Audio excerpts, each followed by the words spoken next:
Fala pessoal, estamos começando aqui a edição de número 104 do Criptostorm.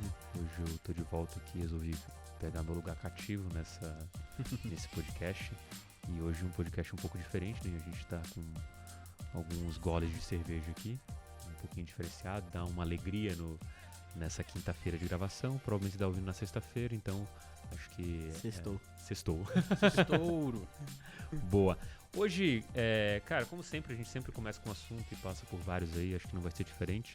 Mas a primeira pergunta do que eu queria trazer para vocês hoje é sobre um possível futuro, quem sabe, talvez um dia, prêmio Nobel pro Satoshi Nakamoto, né? Inclusive, soltei essa pergunta lá no nosso grupo e eram duas visões que eu tinha. Uma é um prêmio de economia, o Luca me ajudou aqui a dizer que poderia ser muito complicado por a escola austríaca ganhar pouquíssimos prêmios.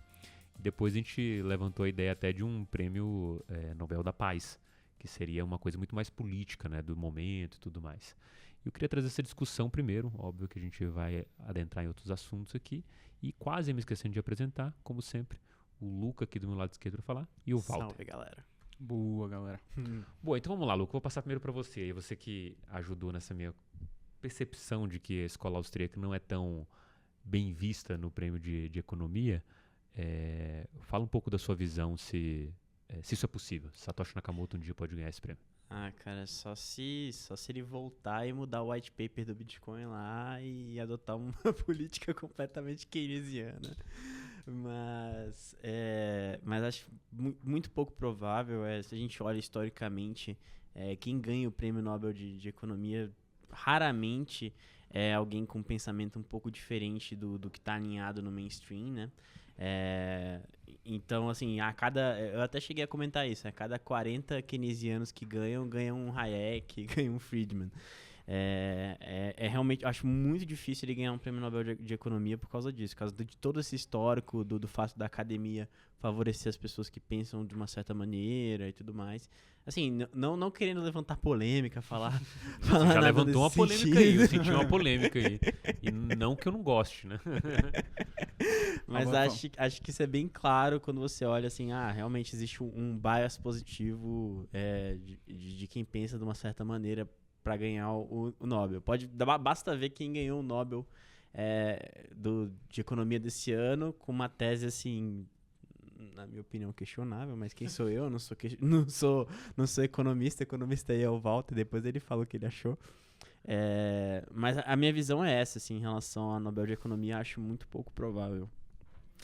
Cara, assim, você encaixar o que o Satoshi Nakamoto propôs no white paper dele dentro do que faz alguém ganhar esse prêmio de economia, né? É uma coisa que a gente, na verdade, não sabe, né? Porque a gente tem que ver as implicações do que vai acontecer no futuro. Eu gosto muito de ver a opinião de certos especialistas do mercado, não necessariamente de cripto, né? Mas, por exemplo, o Gary Vee, comento muito com vocês, um cara que extremamente fenomenal aí de comportamento do consumidor. E ele fala justamente que essa mudança do que é o Bitcoin para a sociedade ainda é uma coisa que ainda tem muito a acontecer.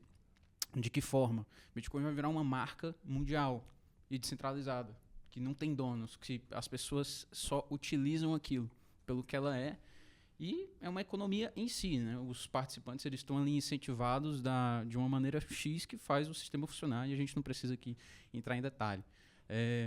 Mas agora, por exemplo, essa questão de prêmio Nobel de economia, né, cara? São vários vieses, né?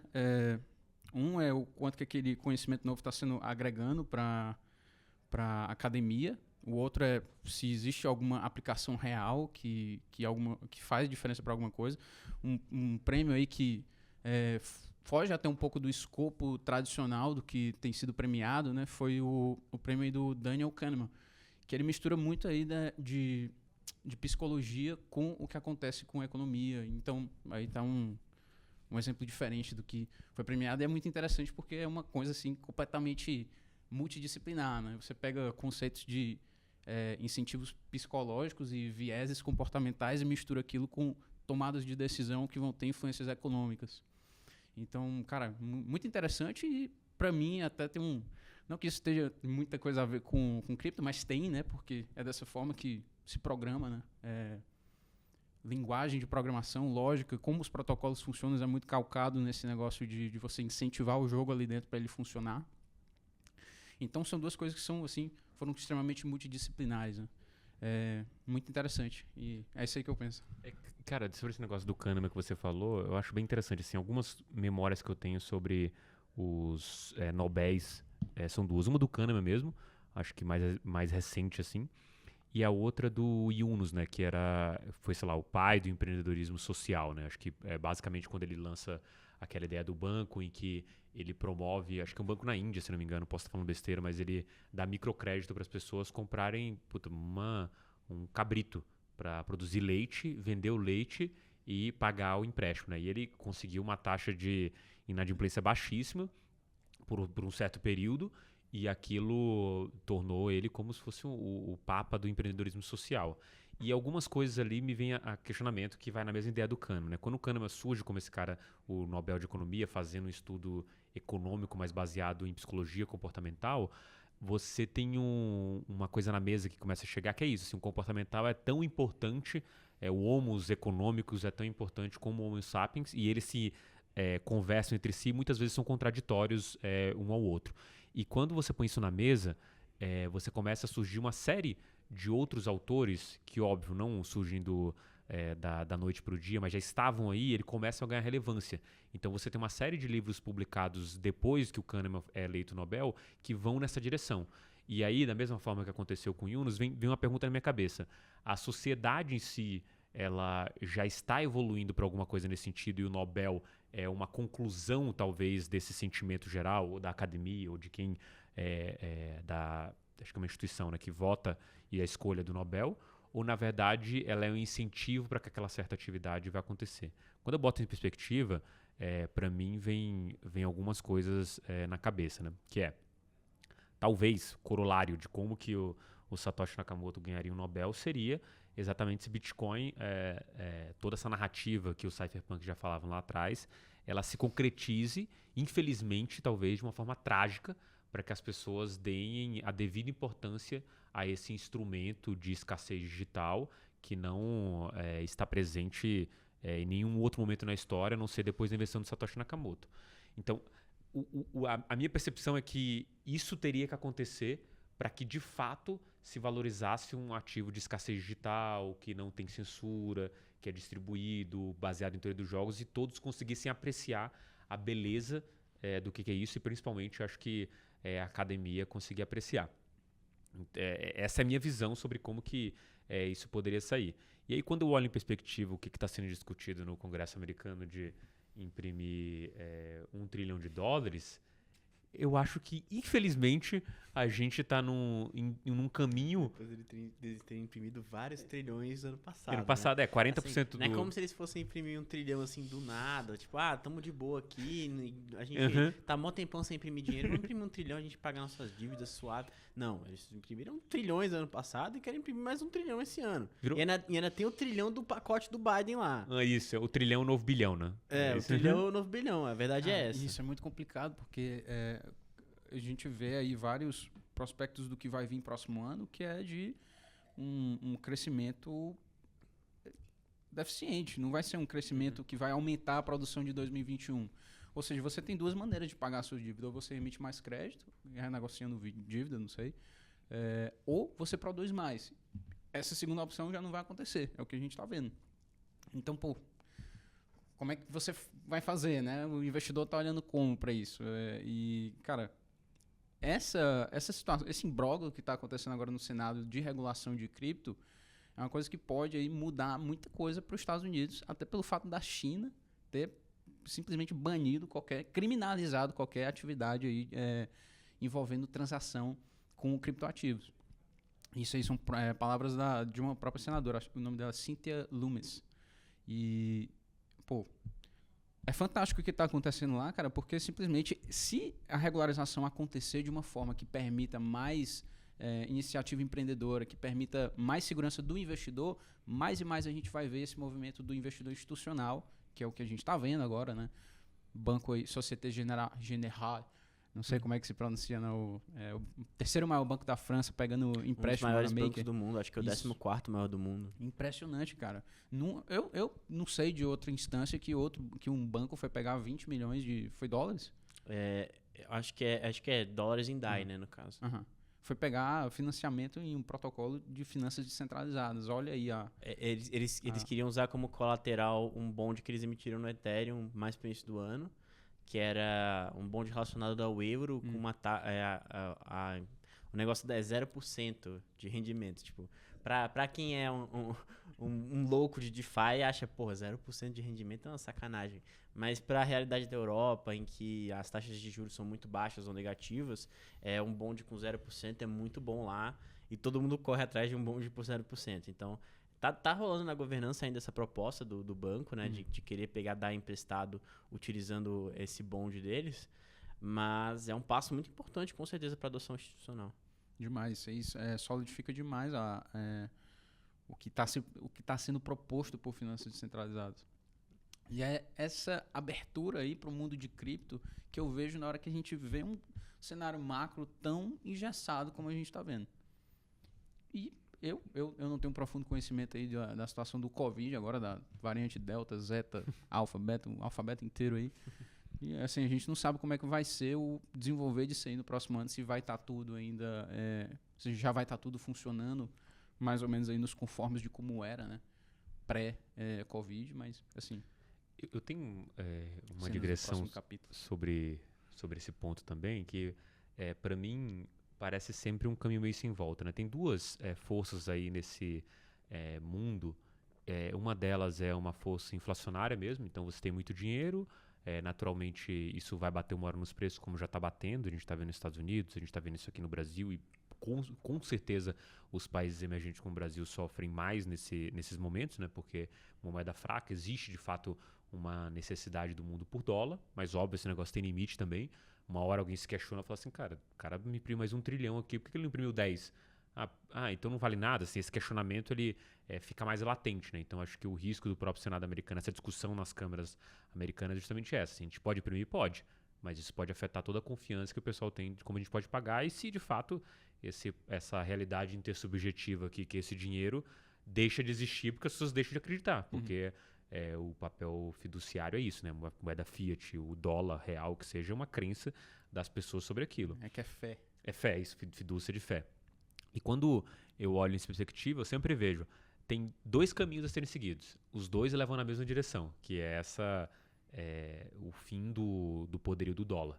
Nenhuma moeda durou para sempre, né? É muito bizarro você pensar isso, porque você nasceu com essa lógica, parece que isso viveu para sempre, mas a história conta que isso nunca existiu. Não existiu uma coisa que dura, uma moeda, um poderio de um país que durou para sempre, ele sempre foi, em alguma instância, destruído pelo poder corrosivo da inflação, em que em algum momento foi acelerado mais do que normal. Sei lá, exemplos contemporâneos aí, a gente tem a Venezuela, a Argentina, mas assim, na história do mundo inteiro, a gente também teve nações fortíssimas que sofreram corrosão absurda com a inflação e simplesmente se deixou de existir aquela moeda dando lugar a outra, né? Um dos próprios fatores para a queda do Império Romano, um império secular, caiu por conta de inflação também. Um dos fatores, né? Obviamente que tiveram outros fatores que corroboraram para toda a queda do Império Romano, mas um deles com certeza foi a inflação do denar. Do denar. E fez cair um império de séculos. Exato, né? Porque eles tinham os gastos com guerra, construção e tudo mais, eles foram diminuindo a moeda porque não tinha ouro suficiente, aquilo foi corroendo. Não só diminuindo, como misturando com cobre, isso, aí foi metais também. Foi só piorando o negócio. Cortada. Aquela moeda que vai só diminuindo, né? E literalmente o poder de compra dela vai diminuindo de fato. E quando a gente põe isso em perspectiva, a gente está com 2 caminhos. Um que vai muito rápido, que é esse em que você imprime $1 trilhão e não consegue voltar atrás e a confiança se deteriora e se deteriora rápido. O outro é não fazer isso, ou no calote, acho um pouco provável que isso aconteça. E aí você entra até numa questão uma questão diplomática muito forte. Acho que isso está sendo obviamente discutido e vai ser dada uma solução paliativa nesse meio tempo. E o outro ponto para mim é que você tem a tecnologia de modo geral, tirando algumas segmentos específicos, do tipo, que eu conheço, tenho conhecimento, a área da saúde, que a tecnologia ela é inflacionária, não é deflacionária, né? Ela aumenta o preço das coisas. Uma máquina de raio-x, uma máquina de ressonância é melhor, ela é mais cara e não tem decreção em preço marginal. Ela vai ficando cada vez mais cara, inclusive novos métodos de análise vão ficando mais caros, mas no geral a tecnologia ela é deflacionária. Você cria a possibilidade hoje de eu não pegar um táxi aqui, nesse simples do básico, né?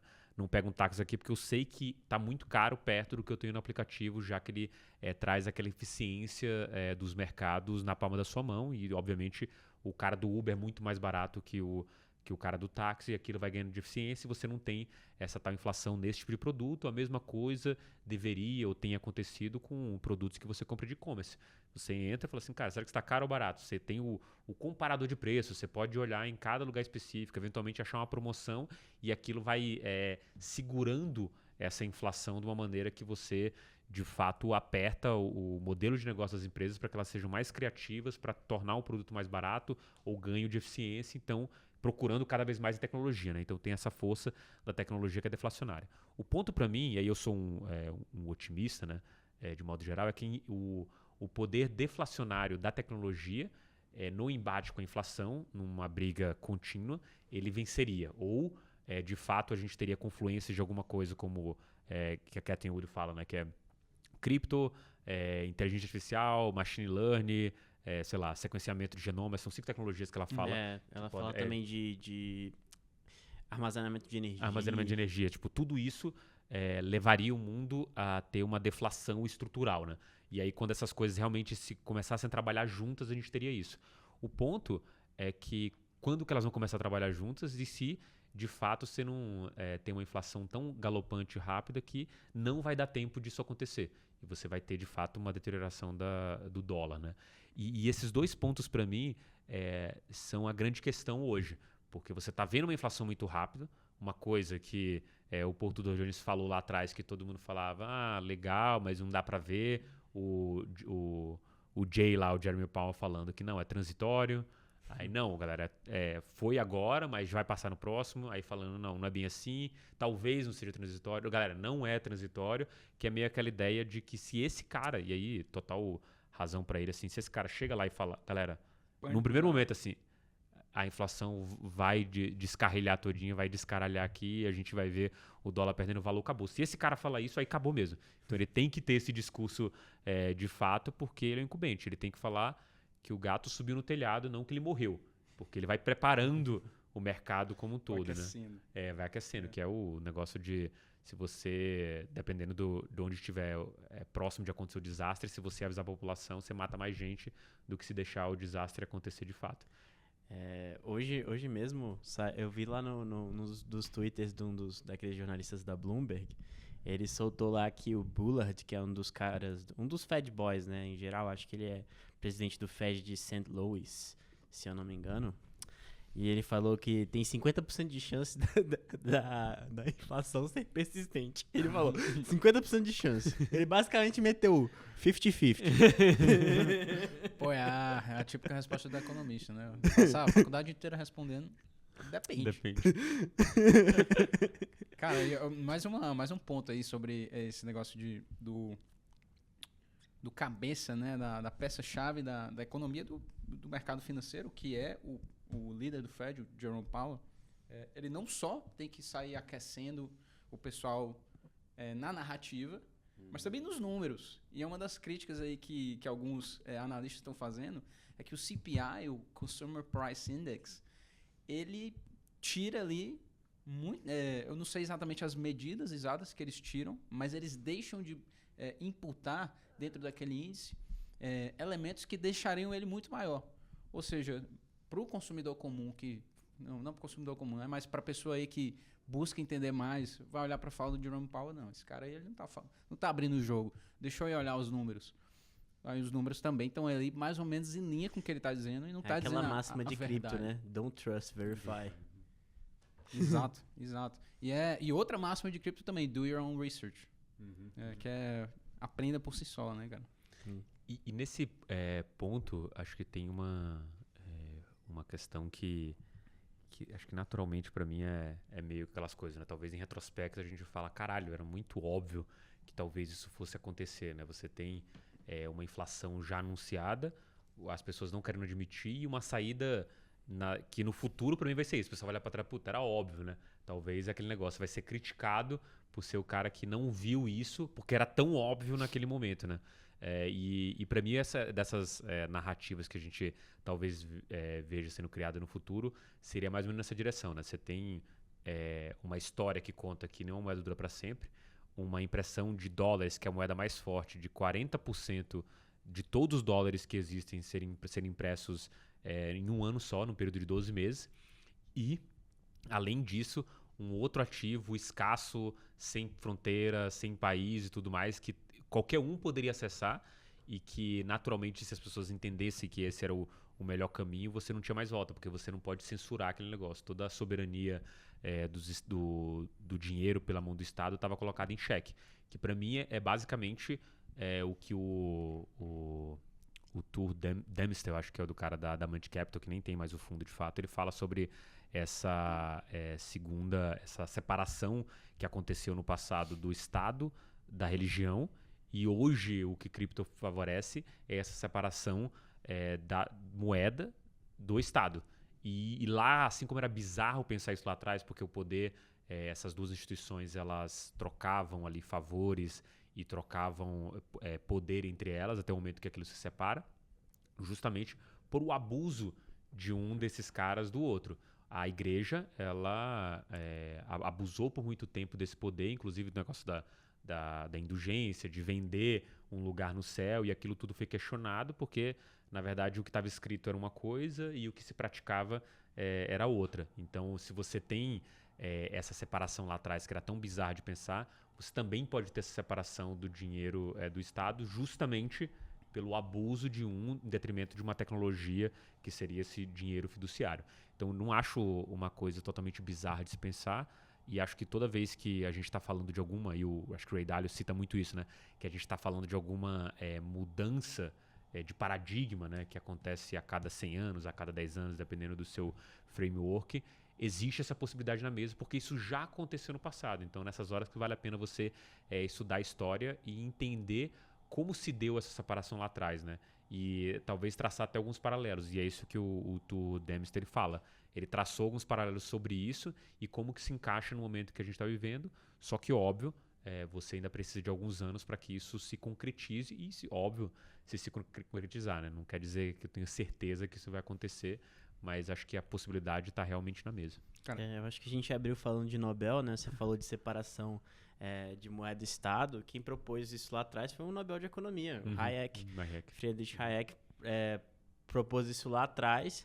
Se tivesse vivo, acho que ou ia estar metendo pau no Bitcoin ou ia adorar essa história.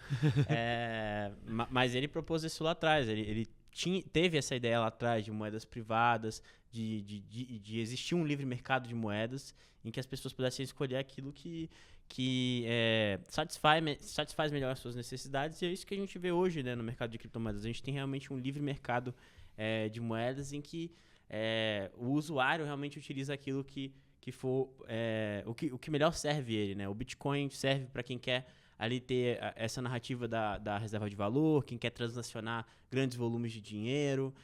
O Ethereum está ali para quem quer utilizar os protocolos DeFi, para quem quer ter esse acesso às finanças descentralizadas. A Solana está ali para quem quer pagar taxa baixa. E por aí vai, sabe?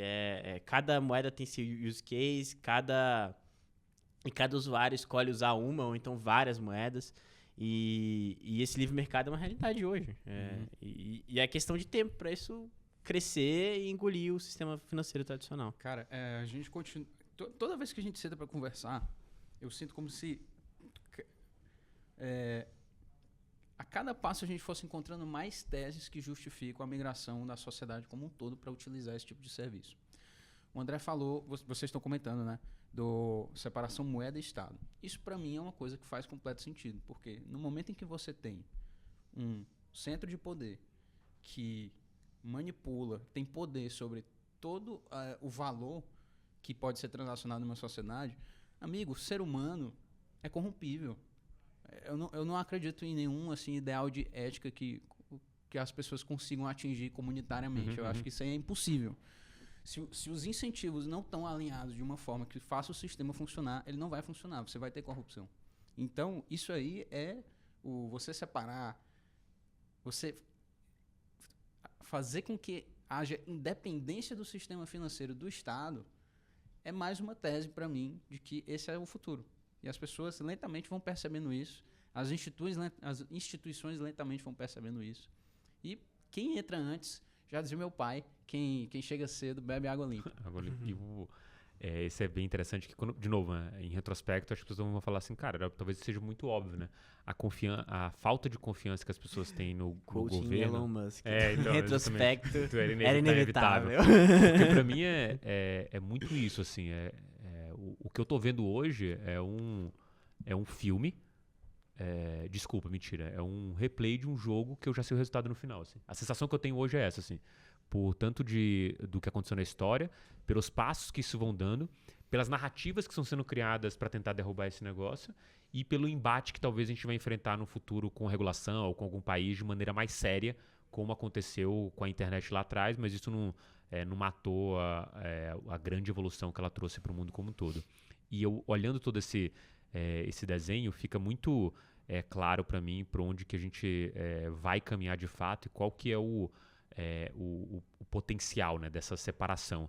Toda vez que a gente fala de alguma evolução ou de alguma revolução, a gente está falando de algum ganho que sai de um poder centralizado para alguma coisa mais distribuída, né? Então, se você pensar até a própria evolução da humanidade, em que você tem os reinos e aquilo vai se deteriorando até um ponto de entregar mais poder para as pessoas, né? Por mais que a gente tenha críticas muito grandes ao capitalismo, ele é o pior, exceto por todos os outros sistemas, né? Que é a mesma frase que se fala da democracia. Nós não encontramos um sistema muito bom, mas esse funciona e esse tem... quer dizer, não é que funciona, mas assim, traz mais poder às pontas e possibilidades do que aquela que era conhecida anteriormente, que era, sei lá, de um rei, de um clero, entendeu? De uma série de coisas assim. O melhor que nós temos. O melhor que nós temos hoje, a ferramenta que nós temos. E até quando a gente pensa no dinheiro, a moeda fiduciária cumpre um pouco esse papel, né?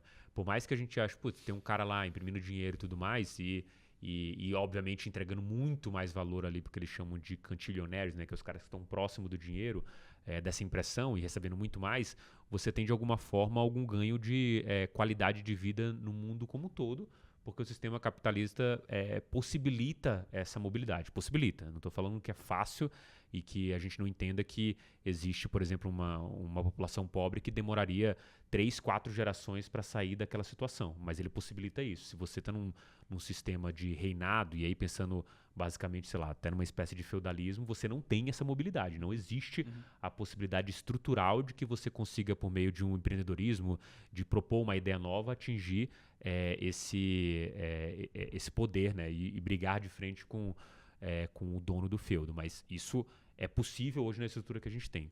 Então, quando eu olho para isso, eu vejo também que a moeda fiduciária era o melhor instrumento que a gente tinha até hoje, e é até hoje, porque agora com uma moeda escassa digitalmente, descentralizada, as possibilidades que você tem no Ethereum, a possibilidade de você não precisar de nenhuma validação ou de uma conta para acessar um protocolo e simplesmente começar a ganhar com ele, você não precisar da validação de ninguém para de fato conseguir se envolver com o projeto e ganhar dinheiro nesse negócio, seja por contribuição, seja de fato investindo, essas possibilidades...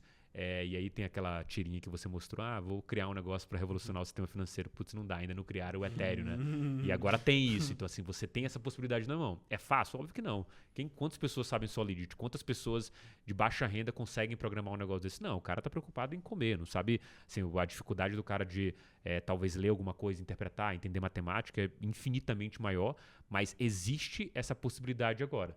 Ela tá na mesa. Então, acho que o fato de existir essa ferramenta, ela só engrandece a humanidade como um todo e não vejo como que a gente a gente não está trocando 6 por meia dúzia, né? A gente está trocando 6 por uma dúzia. Assim, o potencial de tirar o poder da mão, tirar esses 6 e transformar em meia dúzia, ele passa por meio de cripto e, obviamente, passa por meio da tecnologia como um todo. Você falou da Cathie Wood mais pro início, né? Uma das teses dela, quando ela estava até conversando com o pessoal do Bankless e tudo mais, sempre fazendo propaganda do Bankless aqui, ela falou que ela acredita que a gente está numa espécie de renascença mesmo.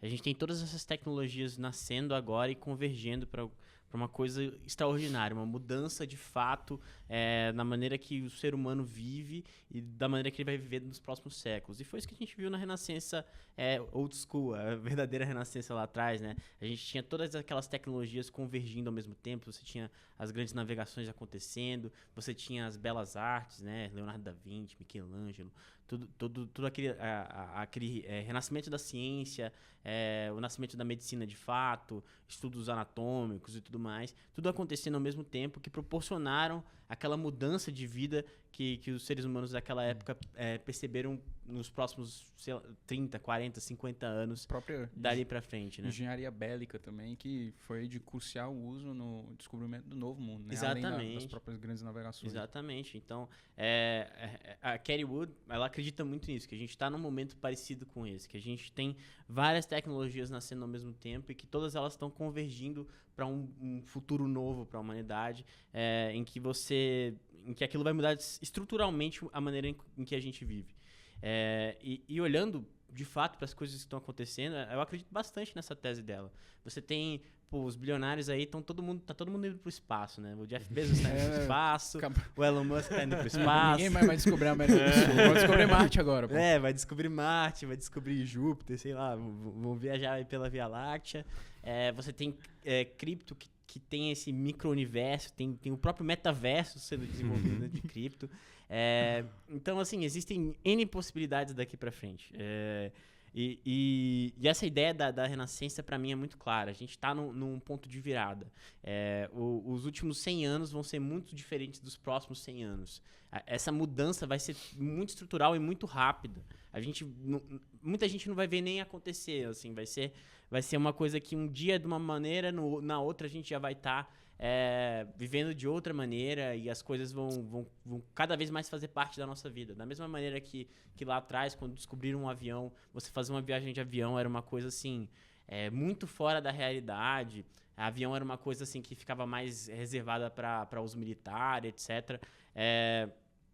Agora a gente está vendo esse tipo de coisa, essa democratização desse tipo de transporte acontecendo agora com as viagens espaciais. Daqui a pouco, sei lá, vai ter classe econômica no foguete do Elon Musk. E você vai poder pagar com Bitcoin na Lightning Network, sabe? A gente está caminhando para esses pontos de virada. E isso é muito poderoso. Isso é muito poderoso de várias maneiras. E você tá inserido, você tá por dentro desse tipo de coisa, traz um poder, de certa forma. Você é como o Walter falou, né? Você ser um early adopter, você tá muito à frente de todo mundo que vai vir depois. Quem vai vir depois vai estar só seguindo o progresso e você tá à frente do progresso. Você tá vendo a história sendo escrita na sua frente. E é muito interessante, de fato, você tá inteirado dessas coisas que estão acontecendo. Boa. Então acho que temos um episódio, então, né? Vamos aí pra mineração da semana. Podemos soltar? Pode soltar, fala aí. Pessoal, a gente falou muito de macro hoje, macroeconomia, que é aí crucial para a gente entender como essas teses aí, por que essas teses que a gente conversa tanto aqui no podcast, e se você segue as assinaturas da Empíricos aqui de cripto principalmente, por que essas teses servem para a gente justificar os investimentos que a gente faz, né? E macro é simplesmente algo necessário a gente entender, especialmente nesse momento que a gente vive, por tudo que está acontecendo, né? Principalmente a inflação, e a mineração da semana é a respeito disso, puxando aí um pouco mais para o lado institucional, né? O bilionário aí, Paul Tudor Jones foi um dos early adopters em questão de institucionais que estão investindo em Bitcoin. E aí eu queria liberar para vocês, mostrar para vocês esse paper, essa carta que ele fez, falando um pouco aí da perspectiva do mundo sobre inflação, sobre o limite de débito aí do governo dos Estados Unidos e falando do porquê que ele acha que Bitcoin é o cavalo mais rápido para essa corrida. Então ele vai falar aí um pouquinho tanto da conjuntura macro, como também do porquê que ele acredita, quais alguns princípios que fazem o Bitcoin ser de fato aí um investimento viável para esse próximo cenário que está se formando agora. Então fica aí a dica. O nome do paper é Market Outlook, Macro Perspective, The Great Monetary Inflation. A grande inflação monetária. Boa. Valeu, pessoal. Até a semana que vem. Até semana que vem, rapaziada. Valeu.